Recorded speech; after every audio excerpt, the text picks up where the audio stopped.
magonjwa ya kipepo yanaondoka kwa jina la Yesu. Mungu aliye hai, Yes. asante kwa wokovu wako. Asante kwa neema ya ajabu ya kipekee ambayo Baba unawatendea watoto wako katika jina la Yesu Kristo. Kwa mamlaka ya jina la Yesu, ninaashiria moto wa Roho Mtakatifu wa kuzivunja kazi zote, mikataba, maagano, uchawi, kila namna ya magonjwa na mateso yote ya Yesu ndani yako. Yes. Uachiliwe kwa mamlaka ya jina la Yesu.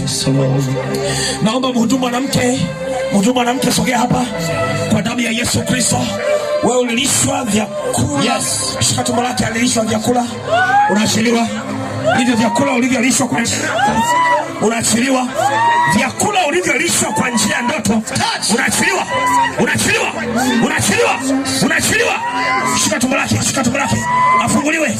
Vyakula vya giza, vyakula vya kuzimu, vyakula vya kichawi, vyakula vya kipepo watu melishwa leo vinaachia ndani yako. Lazima vitoke, lazima viachie. Tumbo lako liachiliwe kuanzia leo. Hautaona mateso ya tumbo, hautaona mateso ya tumbo.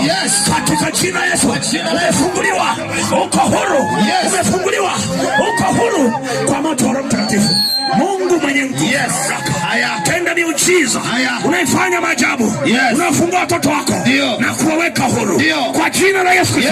Mungu aliye hai, fanya muujiza kwa ajili ya watoto wako, na wapokee neema, na wapokee upako wa Roho Mtakatifu kwa jina la Yesu. Funguliwe katika jina.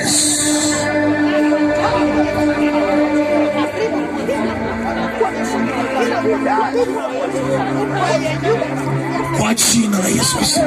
Inua mikono yako juu. Inua mikono yako juu. Wale wote mlio na magonjwa, una mateso, funika macho yako, usimwangalie mtu mwingine wakati wa kufunguliwa kwako. Roho Mtakatifu akuguse. Wewe uliye na magonjwa, wewe uliye na maumivu, wewe uliye na giza, liondoke kwenye maisha yako, kwa sababu Yesu Kristo yule mtenda miujiza mzuri, mwenye uwezo wa kutusaidia na kutokoa, anayefungua maisha yako na kukuweka huru kuanzia sasa na milele. Neema hii ya Kristo juu yako.